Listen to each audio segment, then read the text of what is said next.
नमस्कार दोस्तों, ocean network में आपका स्वागत है। मैं हूं ओमकार चौधरी।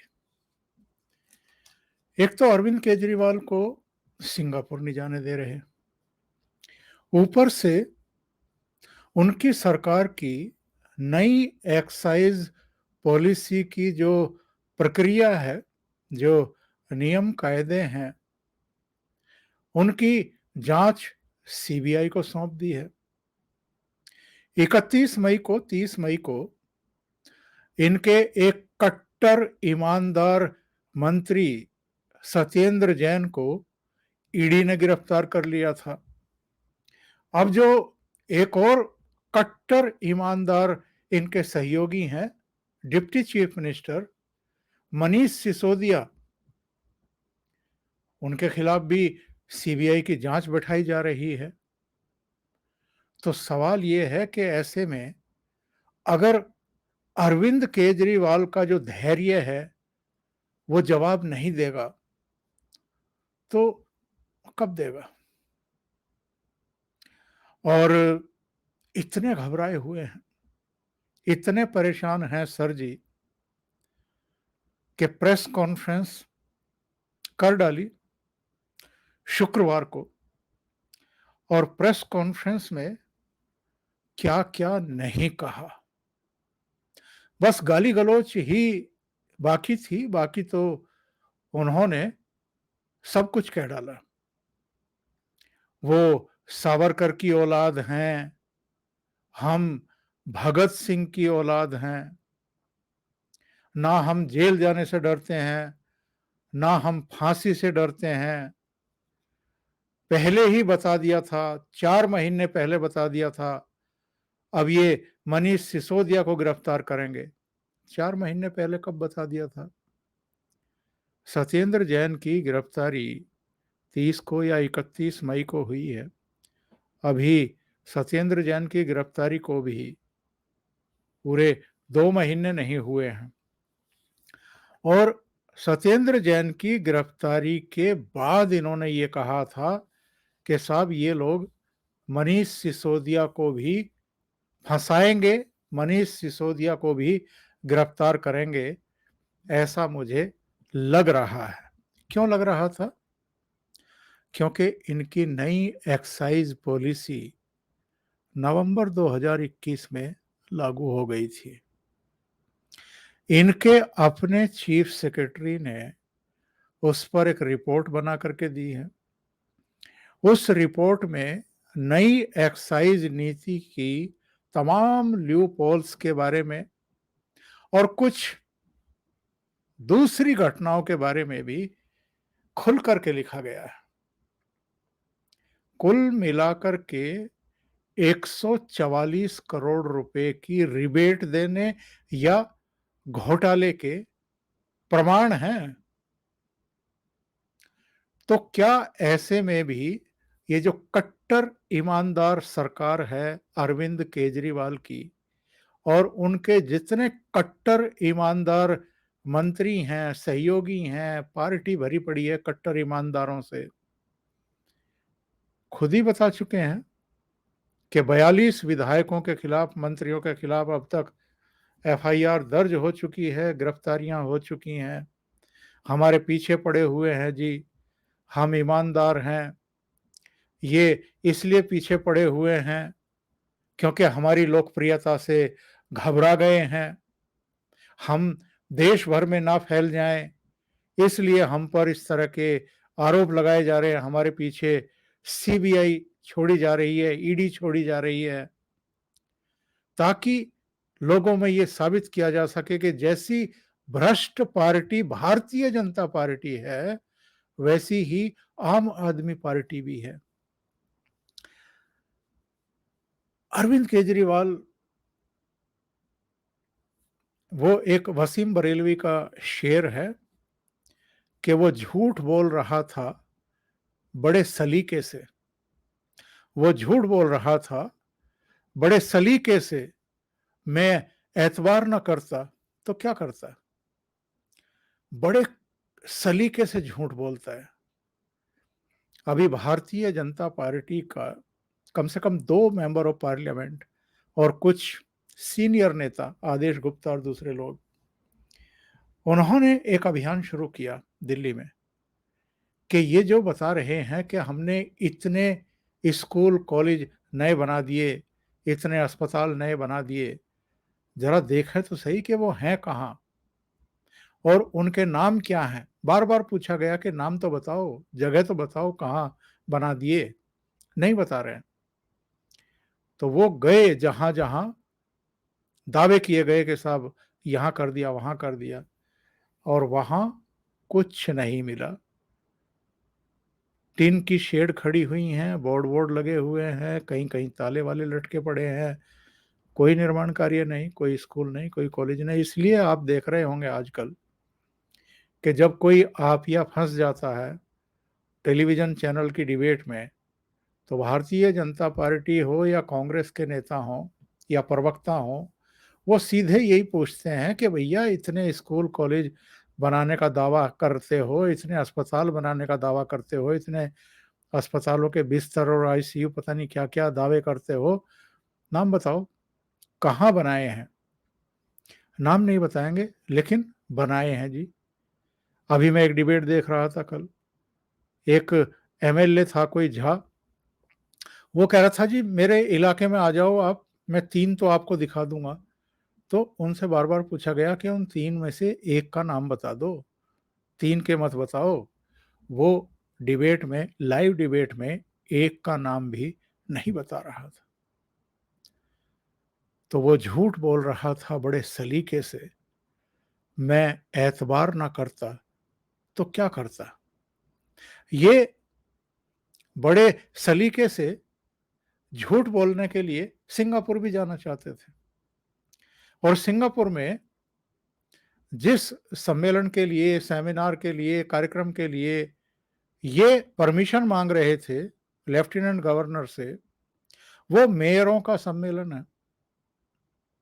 तो अरविंद केजरीवाल यही तय नहीं कर पा रहे हैं मानसिक तौर पर कि ये दिल्ली के मेयर हैं या केंद्र के अधीन केंद्र शासित जो आधा अधूरा राज्य है उसके मुख्यमंत्री हैं।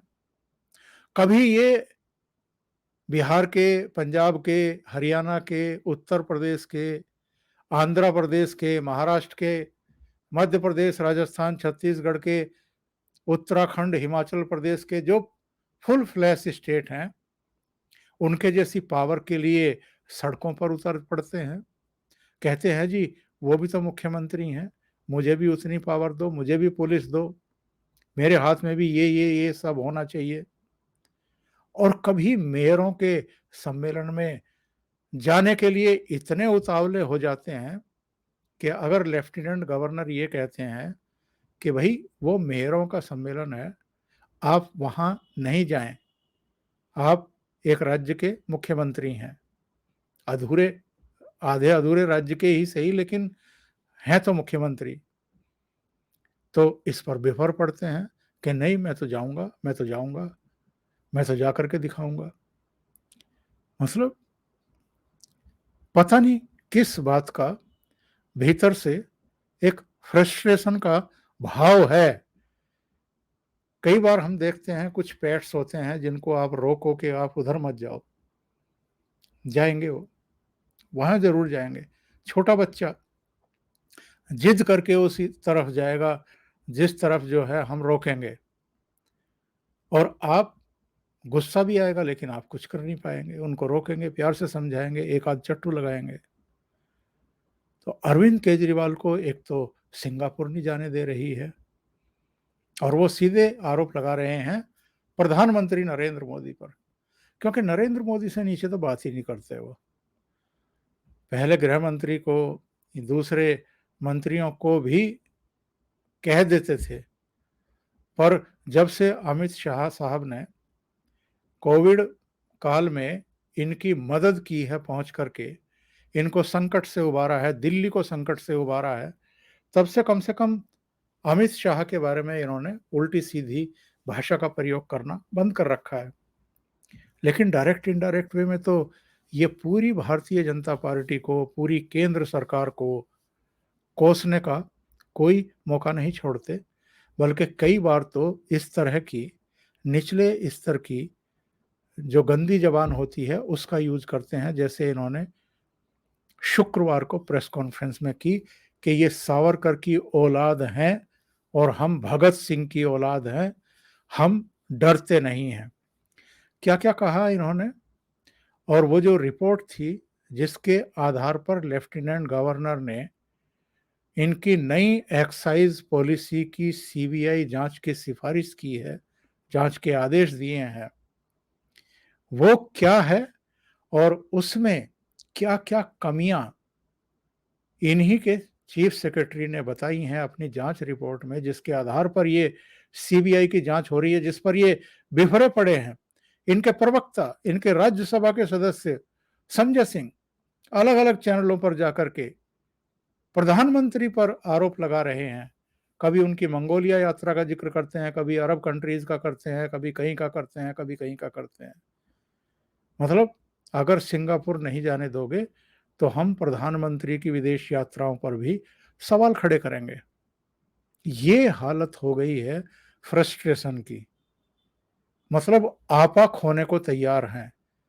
प्रधानमंत्री से अपनी तुलना करने की कोशिश करते हैं। भाई वो तो देश को रिप्रेजेंट कर रहे हैं और उनके शुरू के कार्यकाल में यानी पहले 5 साल में उन्होंने 60 से ज़्यादा देशों की जो यात्रा की थी, उसका फल भारत ने चखा है।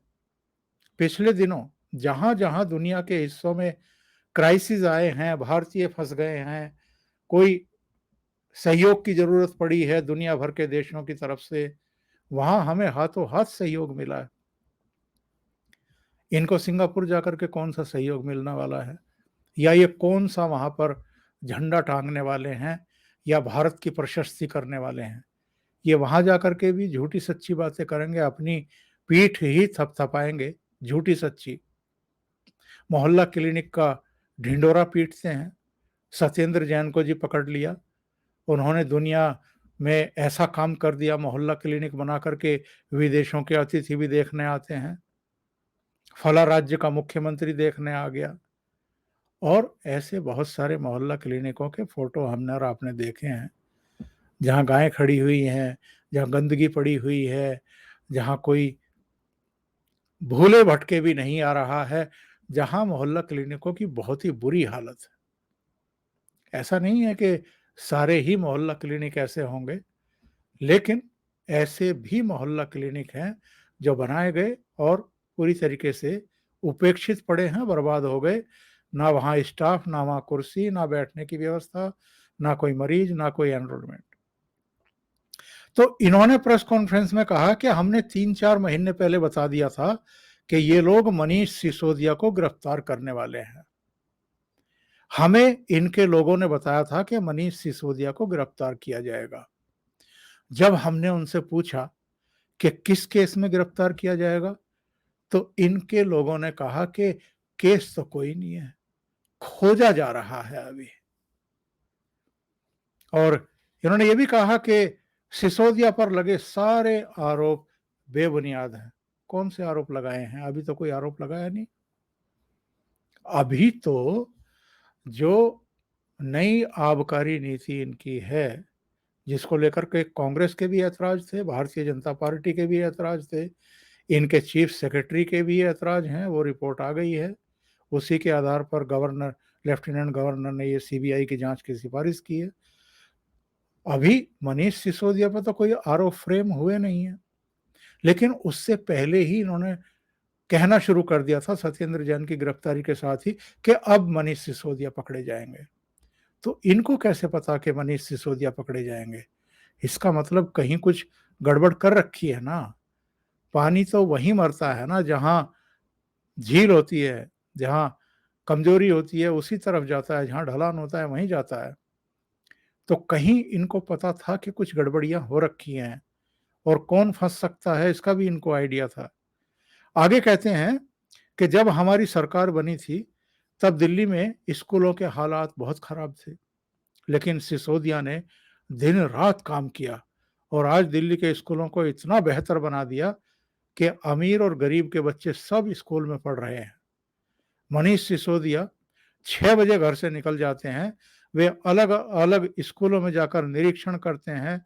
ऐसा कौन सा भ्रष्टाचारी होगा जो ऐसे दिन रात काम करता है।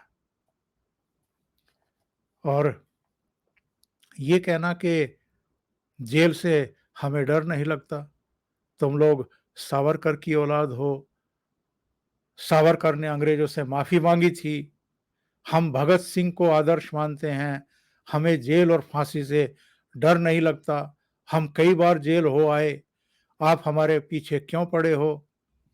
यहां सावरकर का नाम लेने की जरूरत क्या थी, ताकि प्रेस कॉन्फ्रेंस के जरिए जो मुस्लिम तुष्टीकरण है उसको भी कर ही लिया जाए।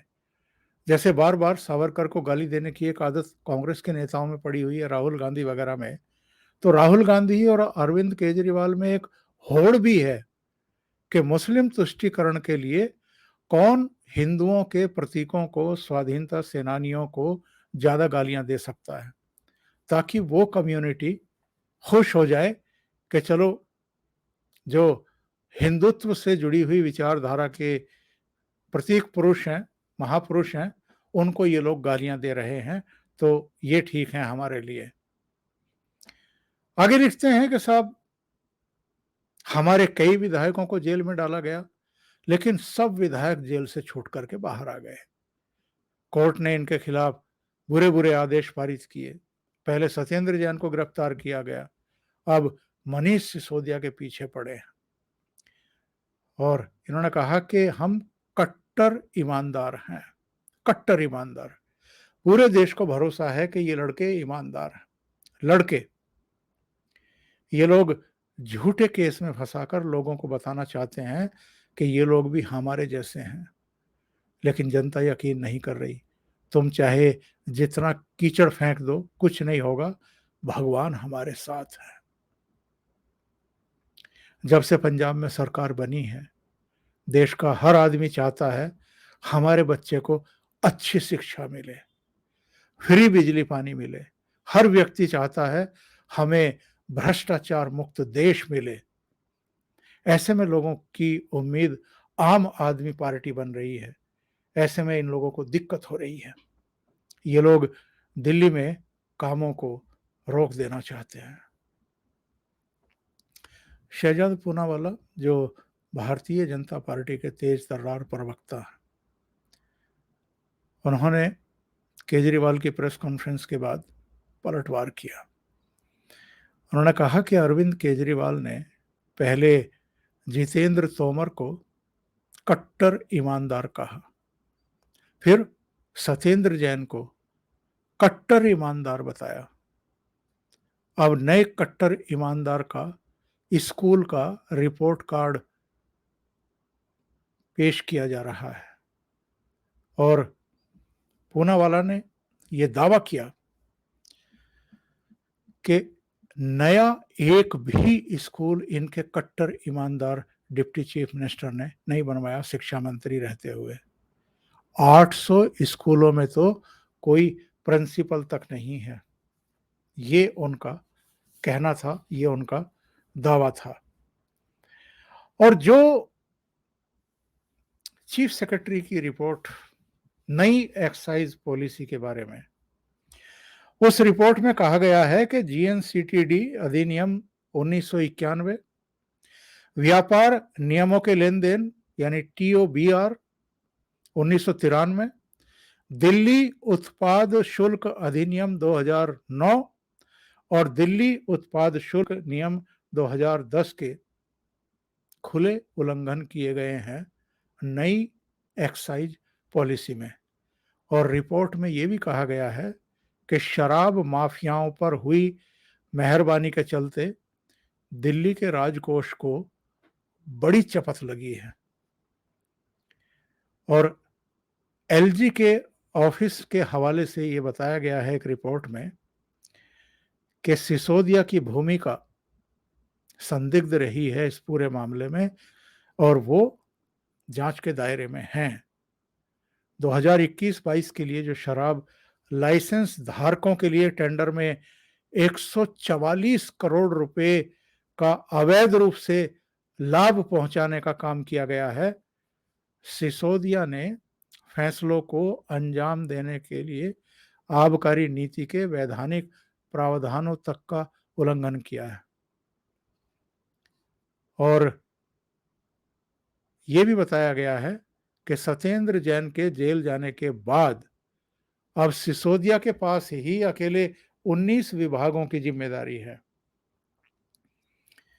जो राजनीतिक जानकार हैं, उनका कहना ये है कि ये जो एक्साइज पॉलिसी है, ये पंजाब चुनाव से ठीक पहले जानबूझ करके लाई गई थी, ताकि बड़ा गुलगपाड़ा किया जा सके।